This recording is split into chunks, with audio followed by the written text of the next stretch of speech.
Bible की शुरुआत एक शादी से होती है, आदम और हव्वा के विवाह से। पहले स्त्री पुरुष जिन्हें एक बनाया परमेश्वर ने खुद।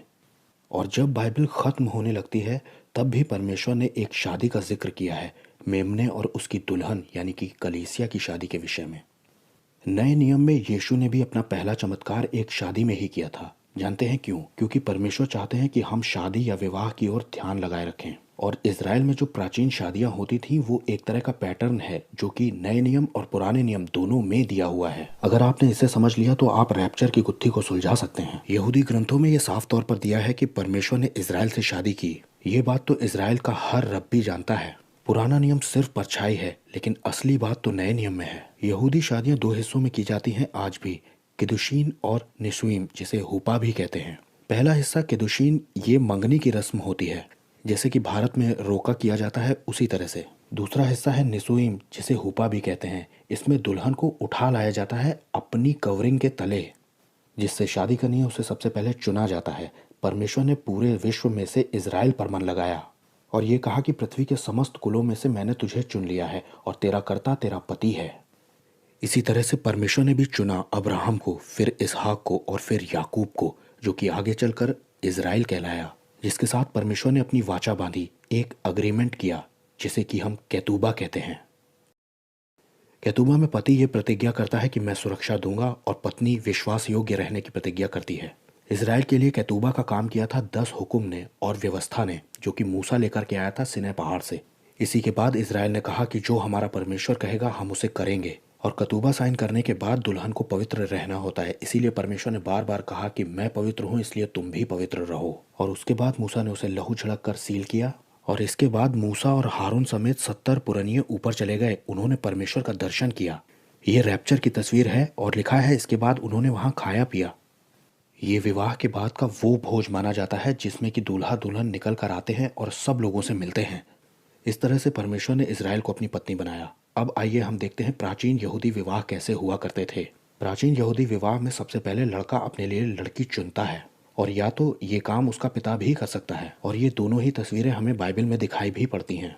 यीशु ने कहा कि तुमने मुझे नहीं चुना बल्कि मैंने तुम्हें चुना है। और अब्राहम ने भी अपने बेटे इसहाक के लिए दुल्हन चुनने के लिए एलिएजर को भेजा, जैसे कि पवित्र आत्मा पिता के घर से निकला है यीशु की दुल्हन ढूंढने के लिए, यानी कि हमें। इसके बाद लड़का आकर के अपने पिता से बात करता है लड़की के बारे में, और फिर ये मिलकर के लड़की के घर जाते हैं और लड़की के घर वालों से बात करते हैं। सबसे मिलने के बाद लड़की की एक कीमत तय की जाती है, जिसे कि मुहार कहा जाता है। इस मुहार का दाम ये बताता है कि लड़की आखिर कितनी वैल्यूएबल है, कितनी कीमती है। और इसके बाद कतूबा यानी कि मैरिज कॉन्ट्रैक्ट साइन किया जाता है। और जब लड़की हाँ कहकर के मैरिज कॉन्ट्रैक्ट पर साइन कर देती है, उसके बाद से लड़की अब आम लड़कियों की तरह रहना बंद कर देती है और अपने मुंह पर एक नकाब पहन लेती है। ये नकाब या पर्दा करना उसके पवित्र रहने की निशानी है कि अब वो किसी और की हो चुकी है। इसके बाद लड़का और लड़की एक सिल्वर कप में दाखरस को पीते हैं, जिससे कि ये शादी की वाचा सील हो जाती है। चांदी बाइबल में रिडेम्पशन को यानी कि छुड़ौती को दिखाती है। इस सिल्वर कप को पीने के बाद लड़की को वहाँ तोहफे दिए जाते हैं। ये तोहफे देने की रस्म को मतान कहा जाता है। इसका मकसद होता है ताकि दुल्हन को ये याद रहे कि सचमुच उसकी शादी का पहला हिस्सा पूरा हो गया है, ये कोई सपना नहीं था। दुल्हन उन गिफ्ट्स को देखती रहती है और उनका इस्तेमाल करती है। इसी तरह से पुराने नियम में भी एलिएजर ने जो गिफ्ट्स रिबका को दिए थे, सिर्फ उसने वही देखे थे।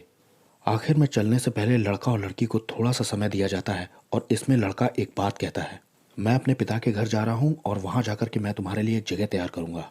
जब पिता मुझसे कह देंगे कि जाओ अब दुल्हन को ले आओ क्योंकि जगह तैयार हो गई है, तब मैं आऊँगा, तुम बस मेरा इंतज़ार करना।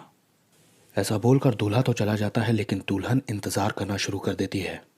ये मंगनी की रस्म और कतूबा का साइन किया जाना और सिल्वर कप से पीना, ये आजकल की शादियों की तरह नहीं है। इसका मतलब शादी ही होता है, बस ये शादी दो हिस्सों में की जाती है, जिसका कि पहला हिस्सा यानी कि किदोशीम यहाँ पर पूरा हो जाता है।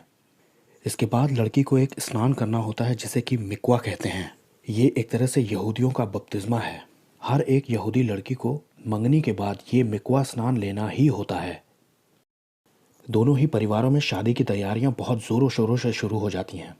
पुराने समय में मशीनें नहीं थी, इसलिए आटा चावल दाल सब कुछ अरेंज करने में बहुत समय जाता था। इसलिए मंगनी से शादी तक लगभग 1 से 2 साल का अंतर रखा जाता था। दोनों ही परिवारों में खुशी का और जश्न का माहौल तैयार हो जाता है। दुल्हन को एक तरफ तैयार रहना है और इंतज़ार करना है दूल्हे का, वहीं दूल्हे को पिता के घर में जा करके एक ब्राइडल चैम्बर को तैयार करना होता था जहां वो दुल्हन को लेकर आएगा। ये ब्राइडल चैम्बर ही वो जगह है जिसे कि पिता के घर में लड़के ने बनाया है, जहां पर दूल्हा दुल्हन एक होंगे और उनका मिलन होगा। इस ब्राइडल चैम्बर को तैयार देखने के बाद पिता यह डिसीजन लेता है कि जाओ अब दुल्हन को ले आओ। अगर दूल्हे से कोई ये सवाल करता है कि कब लाओगे दुल्हन को, तो वो कहता है कि उस घड़ी उस समय को कोई नहीं जानता, बस सिर्फ पिता ही जानता है। जब पिता हुक्म देंगे तब मैं जाकर अपनी दुल्हन को उठा लाऊंगा।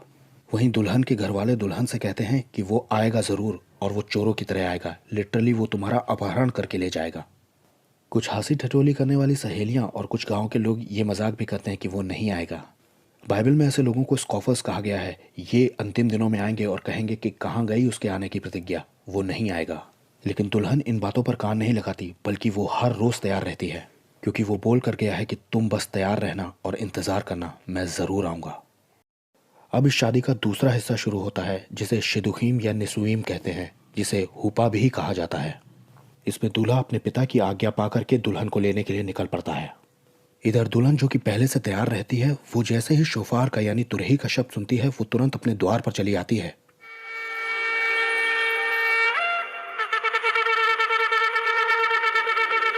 हल्ला मच जाता है कि दूल्हा आ पहुंचा है, और यहीं से दूल्हा अपनी दुल्हन को उठा करके हुपा में यानी कि अपने कवरिंग के नीचे ले जाता है, वो ब्राइडल चैम्बर जो कि उसने तैयार किया है पिता के घर में। अब यहाँ शादी की वाचा का दूसरा कप पिया जाता है जिसमें कि दाखरस होता है, और यहाँ पर यह शादी पूरी तरह से सील हो जाती है। ये दाग का रस शादी के पूर्तिकरण को दिखाता है, और दूल्हे ने जो आने का वादा किया था उस वादे को पूरा करने की खुशी में से पिया जाता है। अब दूल्हा और दुल्हन 7 दिन तक इस ब्राइडल चैम्बर के अंदर रहते हैं और वो किसी की नज़र में नहीं आते। इधर दुल्हन के घर में जो लोग 2 पैग लगा के सोए होते हैं, उन्हें बिल्कुल पता नहीं चलता कि कब आया दूल्हा और वो कब दुल्हन को उठा ले गया। जब दूल्हा और दुल्हन अपने 7 दिन को यानी अपने हफ्ते को पूरा कर लेते हैं, तब वो उस ब्राइडल चैम्बर से बाहर आ जाते हैं, और तब वो बाहर आकर अपने आप को सब लोगों के ऊपर प्रकट कर देते हैं। इसके बाद एक शादी का भोज किया जाता है जिसे कि मैरिज सपर कहते हैं, और इसके बाद दूल्हा दुल्हन एक नई गृहस्थी शुरू करते हैं। वो अपने घर को शुरू करते हैं, वो अपना परिवार बनाते हैं, और वो एक दूसरे के साथ अपनी ज़िंदगी बहुत प्यार से बिताना शुरू कर देते हैं। अब हम ये देखेंगे कि प्राचीन यहूदी विवाह की इन रस्मों को कैसे यीशु मसीह ने अपने चेलों को समझाया था। सबसे पहले यीशु मसीह ने अपने चेलों को चुना और कलीसिया को भी चुना। कहा कि तुमने मुझे नहीं चुना बल्कि मैंने तुम्हें चुना है। इस तरह से एक यहूदी लड़के यानी यीशु मसीह ने अपनी दुल्हन यानी कि कलीसिया को चुन लिया था। उसकी कलीसिया आज के भी विश्वासी हैं जिन्होंने यीशु मसीह को अपना दूल्हा मान लिया है। ये हर क्षेत्र, हर देश, हर भाषा, हर कुल के हैं। अब कलीसिया के साथ यीशु के विवाह के भी 2 ही हिस्से हैं, पहला केदुशीम और दूसरा हुपा। केदुशीम वाला हिस्सा पूरा हो चुका है और हुपा वाला हिस्सा होना भी बाकी है। यीशु ने अपने विश्वासियों को नई वाचा दी यानी कि केतुबा साइन करवाया। फिर यीशु ने प्रभु भोज के समय में प्याला उठाकर अपने चेलों को भी दिया, जिससे कि वाचा सील हो गई। उसने ये भी कहा कि ये मेरे लहू में नई वाचा है। उन्होंने ये भी कहा कि अगला कप मैं तुम्हारे साथ वहां पिता के राज्य में पीऊंगा। फिर यीशु ने कलीसिया के लिए अपना दाम चुकाया यानी कि मुहार दिया। ये उसने अपना बेशकीमती लहू बहा कर दिया। यीशु ने लास्ट सफर पर अपने चेलों से कहा था कि मैं तुम्हारे लिए एक जगह तैयार करने जा रहा हूँ अपने पिता के घर में, और मैं वापस आकर के तुम्हें लेकर जाऊंगा। यीशु ने उन्हें यह भी बताया था कि वो घड़ी, वो घंटा, वो दिन, वो सिर्फ पिता ही जानता है कि वो कब मुझे दोबारा भेजेगा। फिर कलीसिया के साथ मतदान की रस्म पूरी हुई यानी कि उसे पवित्र आत्मा का दान दिया गया। कलीसिया को पवित्र आत्मा का दान बयाने के रूप में मिला है ताकि उसे ये विश्वास रहे कि दूल्हा आएगा। इसके बाद कलीसिया मिकवा स्नान से यानी कि बपतिस्मे से गुजरती है। यही कारण है कि पतरस 3-3 हजार बपतिस्मे दे रहा था। बपतिस्मा हमें बचाता नहीं है, लेकिन ये यीशु का एक हुक्म है। ये हमारे सैंक्टिफिकेशन के प्रति हमारी गंभीरता को दिखाता है।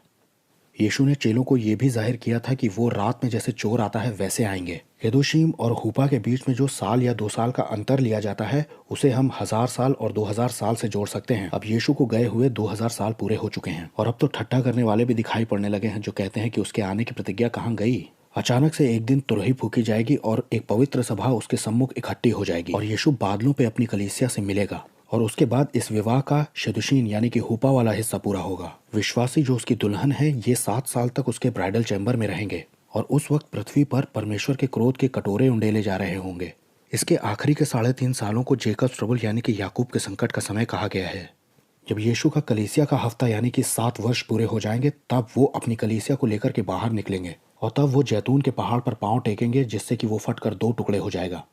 इस वक्त यहूदियों पर बहुत अत्याचार हो रहा होगा और 2/3 यहूदी मार डाले जा चुके होंगे, और तब 1/3 बचे हुए यहूदियों को बचाने के लिए यीशु मसीह आएंगे, जब वो कहेंगे बारूक हबा बशेम अदोनाय, यानी कि धन्य है वो राजा जो यहोवा के नाम से आता है। फिर यीशु अपने 1000 साल के राज्य को शुरू करेंगे जिसमें कि कलीसिया उसके साथ होगी। यीशु यरूशलेम के मंदिर में बैठकर 1000 साल तक राज्य करेंगे और कलीसिया वो पूरी पृथ्वी की अधिकारी होगी।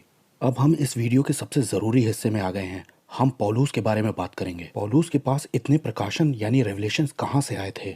गलातियों की पत्री में इसका एक बड़ा भेद दिया है कि अरब का सीना पहाड़।